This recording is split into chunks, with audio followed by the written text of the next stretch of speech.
이 시간 크신 은혜와 사랑을 우리 모두에게 베풀어 주실 줄 믿습니다. 참 좋습니다. 그렇게 바라던 우리 새 예배당에 와서 이렇게 함께 예배 드릴 수 있다는 게 얼마나 좋은지 모르겠습니다. 여러분들도 그렇죠? 네. 그동안 너무 수고 많으셨습니다. 그동안 너무 기도 많이 해주시고 또 함께 협력해 주셔서 너무너무 감사드립니다. 우리가 흔히 성경에 나오는 내용으로 알고 있지만 사실은 성경을 살펴보면 전혀 다른 그런 내용들이 종종 있습니다. 기독교 여론 조사 기관 중에 하나인 라이프웨이 리서치가 마치 성경에 나오는 것처럼 잘 알려져 있지만 실제로는 성경에 나오지 않는 내용들을 정리해서 발표한 적이 있거든요. 그 중에 제가 두 가지를 오늘 여러분들에게 소개해 드리겠습니다. 먼저 첫 번째는 창세기 3장에 나오는 내용인데요. 에덴 동산에서 하와가 따먹은 동산 중앙에 있는 나무의 열매는 무엇이었을까요? 이 모든 성화, 애니메이션, 그리고 심지어 목사님들이나 전도사님들도 당연히 아무런 의심 없이 사과다. 그렇게 이야기를 합니다. 사과다. 아마 오늘 이 자리에 앉아 계신 분들 중에서도 목사님 사과 아니에요? 그렇게 묻는 분들이 계시겠죠. 흔히 남자들이 이 목에 톡 튀어나오는 이 부분 있죠, 목젖 부분. 이 뭐라고 할까요, 영어로? 아담스 애플이라고 합니다. 왜요? 하와는 잘 따먹고 잘 삼켰는데 따먹고 난 다음에 아담에게 줬어. 아담이 먹다가 뭐가 생각이 났을까요? 하나님 말씀이 생각났어요. 먹지 말라고 했는데 해서 걸렸을까요? 넘어갔을까요? 걸렸어요. 태초부터 걸린 그 사과가 아니고 그 열매가 지금까지도 여기에 남아있다. 그래서 아담스 애플이라고 그렇게 보통 이야기하죠. 그러나 여러분, 성경을 가만히 살펴보면요, 사과는 말이 한 번도 안 나와요. 동산 중앙에 있는 선악을 알게 하는 나무의 열매라고 되어 있죠. 사과가 아니더라는 것이죠. 다음으로 두 번째, 우리가 또 잘못 알고 있는 것이 있는데요. 그건 뭐냐면 오늘 본문에 등장하고 있는 요나의 이야기에서 나옵니다. 여러분, 사람들이 오늘 본문에 보는 것처럼 요나를 들어서 바다에 휙 던졌죠. 그랬더니 기다렸다는 듯이 요나를 꿀꺽 집어삼킨 물고기 뭘까요? 흔히 고래, 그렇죠? 고래라고 합니다. 고래가 맞습니까? 예, 우리 본문 17절 같이 한번 읽어보도록 하겠습니다. 본문 17절 말씀입니다. 시작. 여호와께서 이 큰 물고기를 예비하사 요나를 삼키게 하셨으므로 요나가 밤낮 3일을 물고기 뱃속에 있으니라. 아멘. 많은 사람들이요, 요나를 삼킨 물고기, 이 물고기가 고래라고 그렇게 생각을 한다라는 거죠. 요나가 고래 뱃속에 들어가서 3일 동안 고생을 하다가 하나님께서 은총을 베푸셔서 그가 고래 뱃속에 살아났다. 이게 주일학교 전도사님들이 늘 들려주는 이야기잖아요.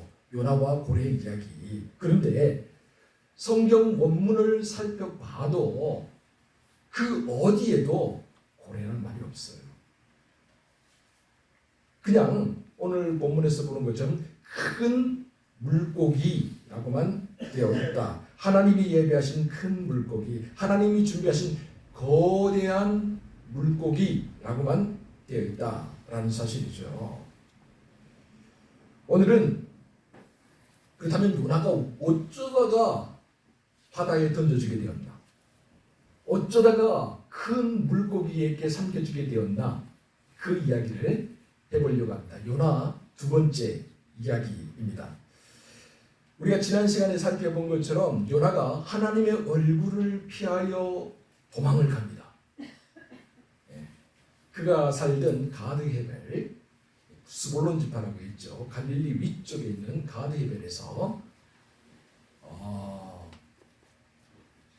도망을 갑니다. 어디로요? 요빠, 남서쪽. 요빠에서 또 어디로 도망갑니까? 배를 타고 다시스. 왜 도망을 갈까요?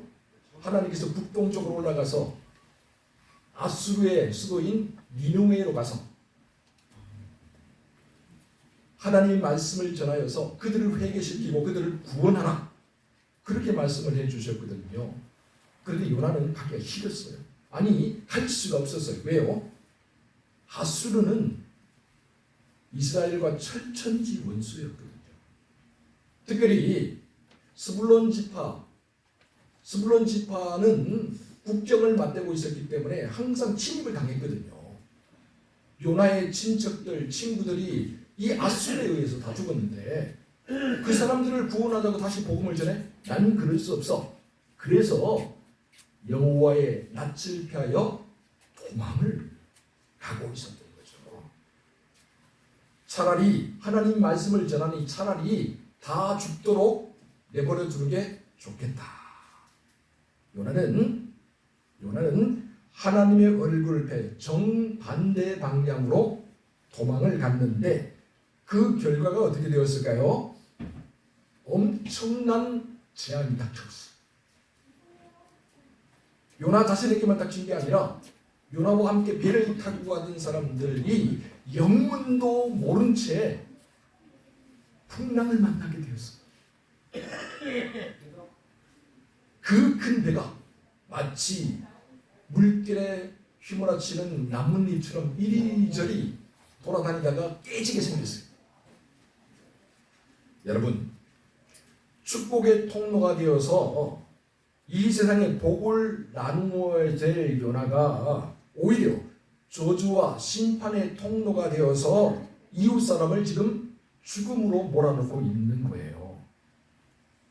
사람들의 생명을 구원하는 일에 앞장서야 될 요나가 지금 사람들을 죽음의 골짜기로 인도하고 있는 거예요.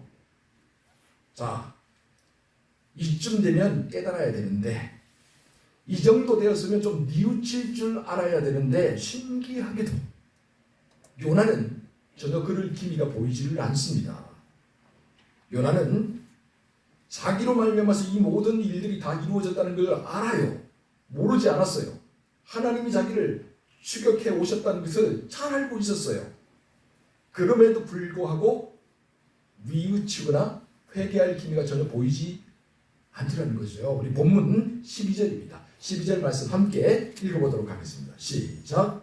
그가 대답하되 나를 들어 바다에 던지라. 그리하면 바다가 너희를 위하여 잔잔하리라. 너희가 이 큰 폭풍을 만난 것이 나 때문인 줄을 내가 아노라 하니라. 아멘. 하나님께서 바다 위에서 광풍으로 요나를 추격해 오신 이유, 그것은 요나가 니느웨로 가서 하나님의 말씀을 전하지 않고 오히려 자기 마음대로, 자기 고집대로 하나님의 명령과는 정반대 방향인 다시스로 도망을 갔기 때문이라는 사실을 요나는 너무나 잘 알고 있었어. 나를 바다에 던져. 이 큰 폭풍이 나 때문에 일어나는 것이다. 당당하게 말하고 있잖아요. 그러면 저 같으면 이럴 것 같아요. 하나님 잘못했습니다. 돌아갈게요. 제발 용서해 주세요. 여러분 같으면 바다에 던지라고 할까요? 여러분은 아니면 잘못했습니다. 하나님께 무릎을 꿇겠습니까? 다들 바다에 들어가고 싶으신 모양이죠? 더우시죠? 예, 올여름 피서는 바다로 가세요. 바다로 가면 요나를 삼켰던 큰 물고기가 기다릴 수도 있습니다. 여러분, 저 같으면 아마도 그 배 위에서 무릎을 꿇고 하나님께 회개하면서 하나님 돌아가겠습니다. 용서해 주세요. 그랬을 것 같아요. 그런데 요나는 어떻게 해요? 그렇지 않아요. 죽어도 못 가겠다. 차라리 나를 바다에 던져서 죽여버려라. 와, 희한한 고집입니다. 그죠? 예, 똥고집도 이런 똥고집이 없어요. 고집불통이에요. 그죠? 참 대단합니다. 어떻게 이렇게 뻔뻔스러울 수 있을까? 하나님 말씀을 받은 선지자가, 사랑하는 성도 여러분, 지난 시간에 말씀드렸던 것처럼 사람이 청개구리 심보를 한번 품으면요 이렇게 돼요. 청개구리 심보를 한번 품게 되면 자기가 잘못되었다라는 것을 알면서도 돌이킬 줄 몰라요. 돌아가려고 하질 않아요. 끝까지 자기 고집을 부리는 거죠. 고집불통이다. 이기적이에요. 그래서 끝까지 하나님의 뜻과 계획보다는 자기의 고집, 자기의 감정, 자기의 생각이 더 중요하다는 거죠. 여러분, 어쩌면 이 요나의 모습이 오늘 우리의 모습은 아닌가요? 하나님을 멀리 떠나 길을 잃고 헤매면서도, 당장 모든 것을 다 잃어버리고 죽을 위기에 처해 있으면서도 돌아오라는 하나님의 이 애타게 부르짖는 소리를 외면했던 요나. 어쩌면 이런 요나의 모습이 오늘 우리의 모습은 아니던가요? 요나, 요놈의 나, 요나가 항상 문제라니까요. 요놈의 나는 정말 이기적입니다. 정말 고집불통이에요. 끝까지 하나님 뜻을 거부하고 끝까지 하나님 말씀에 귀를 기울이지 않고 자기 생각만 내세우죠. 자기 고집만 내세우죠. 자기가 끝까지 옳다는, 죽어도 옳다는 거예요. 그러고 보면 여러분 앞에 서 있는 저도 역시 한 명의 요나인 것 같습니다. 우리 교회가 작년 8월 달부터 재건축을 시작했죠. 6월 달에 우리 쌍화길리 마을회관으로 이사를 가서 지금 7월 달에 들어왔으니까 1년을 넘게 타향살이, 도구살이를 하다가 이제 이곳으로 돌아오게 되었습니다. 첫 예배를 준비하면서 제 마음이 얼마나 설레었는지 모릅니다. 그런가 하면 또 다른 한편으로는요, 몸도 마음도 찢어서 그런지 이제 다 모든 걸 내려놓고 싶다 라는 그런 생각과 마음이 들더라고요. 어제 저녁에 누워서 이리 뒤쳐 저리 뒤쳐가는데 온갖 생각들이 다 들더라고요. 사실 여러분, 제가 건축을 하면서 말씀드렸지만 저는요 재건축을 하고 싶지 않았어요. 이 재건축을 한다고 해서 이 양동계가 제 것이 되는 게 아니잖아요. 뭐 양동계를 재건축하고 뭐 이렇게 아름답게 세운다고 해서 제가 유명해지는 것도 아니잖아요. 그리고 내가 양동에 천년 만년 살 것도 아니잖아요. 아무리 따져봐도 이 고생을 할 이유가 없는 거죠. 저는 정말 재건축을 하고 싶지 않았습니다. 그냥 있는 돈으로 조금만 고치고 살면 되겠다, 그런 생각을 계속해서 상계에서 품고 있었어요. 그런데 하나님께서 가만히 내버려 두지를 않더라고요. 그럴 때마다 하나님께서 제 마음, 네가 목회자로서 부끄럽지 않냐라는 마음을 자꾸 주시는 거예요. 이 교회가 1980년에 지어졌습니다. 그리고 2023년까지 온 거예요. 그리고 난 다음에 우리에게 기회가 왔는데 겨우 지붕 씌우고 식당 다시 허물어서 조립식으로 다시 짓고, 너무 창피하지 않냐? 하나님께서 자꾸 제 마음에 그런 마음을 주세요. 그때마다 제가 도망갔어요. 하나님, 저 창피하지 않아요. 그냥 저 그렇게 살다가 보면 한 10몇 년만 지나면 제가 은퇴인데 왜 고생을 해요? 자꾸 도망가고 자꾸 회피했거든요. 그런데 하나님께서요, 요셉의 이야기를 제가 읽으면서요 그런 마음이 들더라고요. 왜 하나님께서 요셉을 애국으로 먼저 내려보내셨을까? 요셉은요 온갖 고생을 다하고 온갖 비난과 모함을 다 당하면서요 그 이유를 깨달아요. 하나님께서 나를 먼저 이리로 내보낸 이유는 당신들의 생명을 구원하기 위함이고 온 세상을 구원하기 위함입니다라고 형들에게 말을 하거든요. 그렇다면 왜 하나님께서 저를 양동으로 내보내셔서 저는 20년 넘게 서울에만 있었거든요. 큰 교회에 있었어요. 서울에서 목회를 하면 되는데 왜 하필 저를 양동으로 내보내셨을까? 제가 질문하게 됐어요. 왜 하필 나입니까 하나님? 근데요, 이유가 있는 것 같더라고요. 어쩌면 하나님께서 저를 양동으로 내보내신 이유, 저같이 이렇게 부족하고 우유부단하고 이런 사람이라도 양동으로 내보내신 이유, 아마도 그래야 양동계를 재건축할 수 있기 때문에, 아마 똑똑한 사람이 했으면요, 시공사하고 싸우든지 아니면 교인들하고 싸우든지 아마 난리가 났을 것 같아요. 저같이 이렇게 좀 멍청하고 부족한 사람이 되니까 그냥 하나님께서 저 같은 사람을 통해서도 일을 하시는구나. 제가 매 순간마다 그걸 느꼈습니다. 건축을 시작하면서요, 밤잠을 못 잘 때가 참 많았습니다. 말 못할 이야기들이 너무 많죠. 돈 때문에 우리 후배들에게 아쉬운 소리 선배가 되었고요. 늘 당당했던 제가 아쉬운 소리는 정말 많이 했습니다. 몇 번씩 전화해서 야, 우리 양동계 시골인데 정말 힘들다. 한 번만 도와줘. 선배들한테 몇 번 찾아가고 고개 숙이면서도 정말 아쉬운 소리 많이 했습니다. 어쩔 수 없죠. 아마 제 일이라면 제가 고개 숙이지 않았을 것 같아요. 우리 아이들 이유라고 해도 제가 고개 숙이지 않았을 것 같아요. 아마 제 문제라면 제가 100만 원 구워줘 그 이야기 절대 제 입으로 하지 않았을 거예요. 그냥 없으면 없는 대로 그냥 살면 되지. 근데 교회를 짓는 일이기 때문에 제가 선배님들, 아는 목사님들 찾아다니면서 거절에 거절을 당하면서도 제가 계속해서 그렇게 부탁할 수밖에 없었죠. 그런데요, 시간이 지나니까 너무 자존심이 상하는 거예요. 이렇게 살아야 돼? 이렇게까지 해야 돼?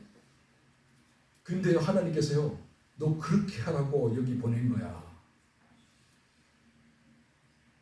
어제는 제가 누워있는데요, 그런 생각들이 막 떠오르는 거예요. 후배들한테 다 부탁해갖고 형님 도와줄게요 했는데 도와준 후배 몇 명 안 돼요.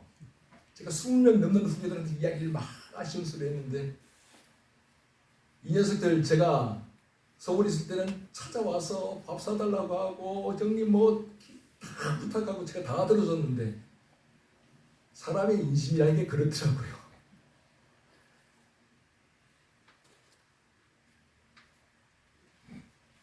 여러분 죄송합니다. 자, 그러면서요, 어제 저녁에 하나님께서 저에게 그런 마음을 주세요. 예수님께서 제자들을 데리고 다니시면서 늘 하신 말씀이 있어요. 믿음이 약한 자요, 왜 의심하였느냐. 정말 제가 믿음이 약했던 거죠. 하나님이 이끌어 가시고 하나님이 하신다고 고백은 했는데 제 마음 가운데서는 그래도 내가 뭘 해야 돼, 내가 할 수 있어 라는 그런 마음이 있었어요. 그걸 내려놓지 않으면 하나님께서 역사하실 수 없는데 끝까지 그걸 제가 못 내려놨던 거죠. 그래서 불안하게 되고요, 불안하니까 초조하고 밤잠을 설치게 되죠. 결국에는 모든 것이 다 혼란스럽게 되는 거죠. 여러분 죄송합니다. 제가 목사인 제가 믿음이 없어서 정말 죄송합니다. 이 모세처럼 강하고 담대한 믿음을 가지고 눈앞에 놓인 홍해도 확 갈라버려야 되고, 여호수아처럼 강하고 담대한 믿음을 가지고 다가온 적군들 다 물리쳐버려야 되는데 저는 그렇게 하지를 못했어요. 한 번도 그렇게 하지를 못했어요. 오히려 저는 물러설 때가 많았고 양보할 때가 많았고 그래서 실패할 때가 많았어요. 우리 장로님들 잘 알고 계세요. 계속해서 양보하고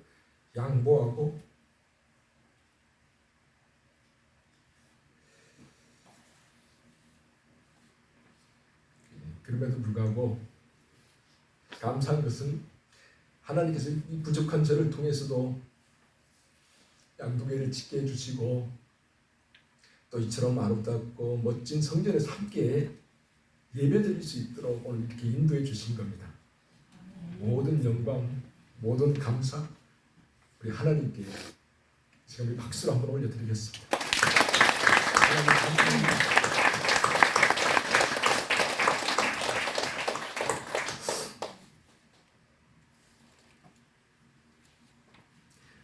제가 요나의 이야기를 할 때마다 제 이야기라는 생각이 들어요. 고집불통이고요. 믿음도 없고요. 자기 마음대로 자기 고집대로 살고 결국 어떻게 합니까? 사람들이 들어서 바다에 던져버리잖아요.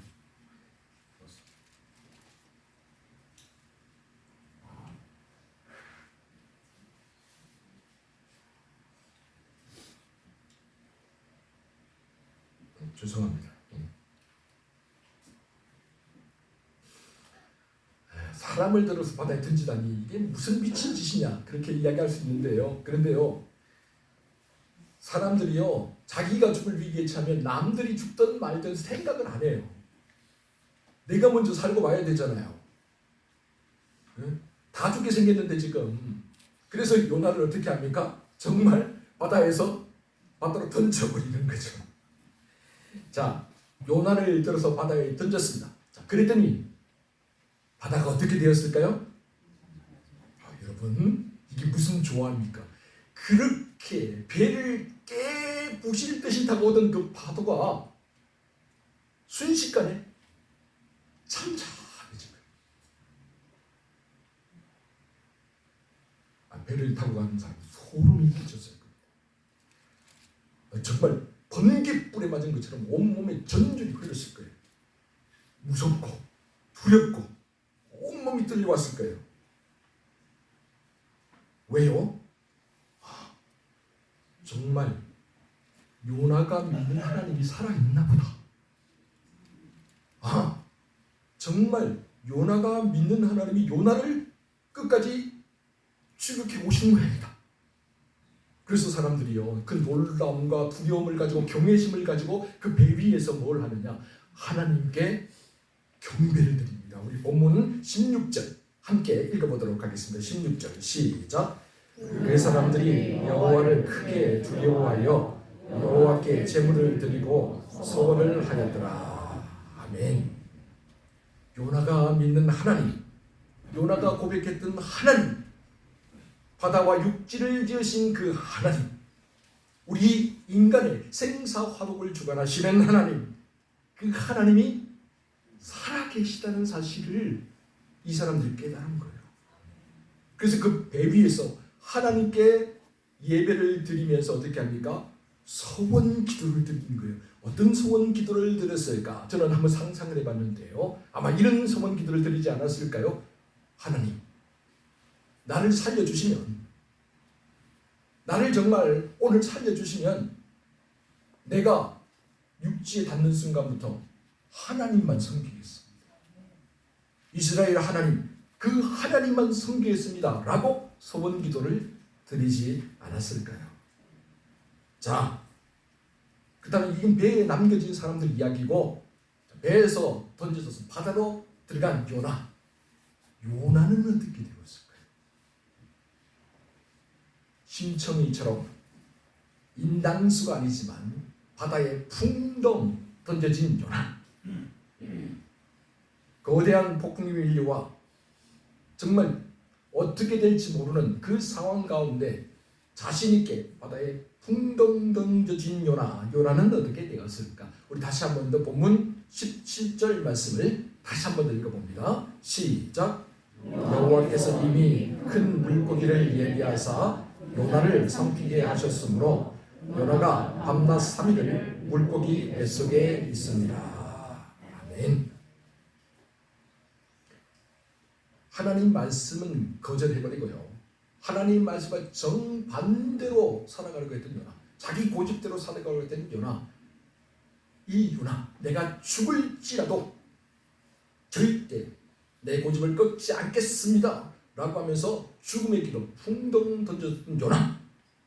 그러나 요나가요, 자기 생각처럼 죽지 않습니다. 아니, 죽을래야 죽을 수가 없습니다. 왜일까요? 네, 여러분 기억하세요. 하나님으로부터 사명을 받은 사람들은 그 사명을 다 이루기까지 죽을래야 죽을 수가 없습니다. 하나님이 죽도록 내버려 두지 않아요. 자, 그러면 하나님께서 어떻게 하셨을까요? 미리 큰 물고기를 예비하셨어요. 자, 이 큰 물고기가 고래인지 상어인지 아니면 바다 괴물인지 아무도 몰라요. 단 우리가 기억할 수 있는 것은 하나님께서 미리 준비해 주셨다. 죽으려고 하는 요나를 죽지 못하도록, 그 대신 죽음보다 더한 고통을 당하도록. 어떻게 해요? 궁금하시죠? 다음 시간에 coming soon, to be continued 아시죠? 궁금하신 분들 다음 시간까지 기다려 주시기 바랍니다. 사랑하는 성도 여러분, 요나를 포기하지 않으셨던 하나님께서 오늘 우리도 절대 포기하지 않으십니다. 여러분 기억하세요. 내 인생의 주인이 내가 아닙니다. 내 인생의 주인은 어디까지나 하나님입니다. 하나님께서 내 인생의 주인이 되시고 내 인생을 이끌어 가십니다. 하나님께서 계획하시고 하나님께서 뜻하신 그 목적을 따라서 우리 인생을 이끌어 가십니다. 비록 우리는 연약하고 믿음도 없고 부족하지만 전능하신 하나님께서 우리 인생의 운전대를 붙잡고 하나님께서 우리를 선하게 인도해 가실 줄로 믿고 하나님의 손에 모든 것을 맡기면, 그러면 하나님께서 길을 열어주십니다. 그러면 하나님께서 우리에게 소망을 주십니다. 그리고 바로 그곳에 생명의 길이 있음을 늘 기억하시기 바랍니다. 이 사실을 언제나 기억하며 살아가는 저와 여러분 모두가 될 수 있기를 주의 이름으로 축원합니다. 기도하겠습니다. 사랑하는 주님, 감사합니다. 양동교를 재건축하게 하시고 새롭게 세워진 예배당에서 첫 예배를 드리게 해주시니 참으로 감사드립니다. 모든 것이 다 하나님의 은혜입니다. 하나님께서 다 하셨습니다. 일을 시작하신 분도 하나님이시고 일을 주관하시는 분도 하나님이시며 일을 마치는 분도 하나님이십니다. 그래서 오늘 우리는 하나님께만 감사와 찬양과 영광을 올려드립니다. 오직 주님의 이름만 높아지기를 원합니다. 사랑하는 주님, 간절히 바라고 남는 것은 오늘 이 자리에 모인 우리 모두에게 복을 내려 주시옵소서. 주님의 몸된 교회를 세우기 위해 기도하면서 헌신한 모든 남정과 여정들에게 하늘문을 여시고 한량없는 복을 내려 주시옵소서. 자자손손 대대로 주님의 주신 복을 누리며 살게 하여 주시고 언제나 그 인생길이 부족함 없이 풍요로울 수 있도록 인도하여 주시옵소서. 오늘 이 자리에 모인 이들을 기억하여 주옵소서. 이들의 이름이 하늘에 빛나는 별과 같이 영원토록 주님 앞에서 빛나게 하여 주시옵소서. 사랑하는 주님, 재건축을 통해서 양동교회가 새로운 전기를 맞이하게 하여 주옵소서. 수년 내에 부흥케 하여 주시고 양동명 모든 사람들에게 선한 영향력을 끼치게 하여 주시며 수많은 영혼들을 구원하는 구원의 방주가 되게 하여 주시옵소서.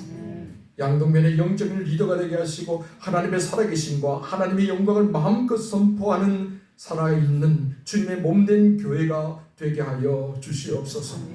그리고 이곳에 들고나는 모든 영혼들에게 평안을 주시고 주님이 주시는 말씀으로 찾아 들었던 영혼들이 새롭게 살아나게 하여 주시며 또한 수많은 영혼들이 치유와 회복의 역사를 경험하게 하여 주시옵소서.